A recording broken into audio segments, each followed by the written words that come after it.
Добро центриране, удар с глава и тук възможност резултата да бъде открит. Сериозен пропуск на Димитър Везелов.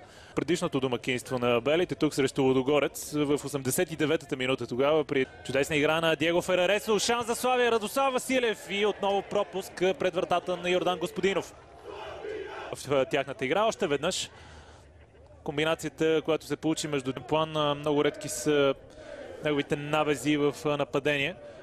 Сега топката е върната към Радослав Василев. Неуверена игра на гостите и 1-0 за Славия. Много сериозна грешка в отбраната на... Още веднъж как се стигна до този гол. Здравко Илиев не успя да изчисти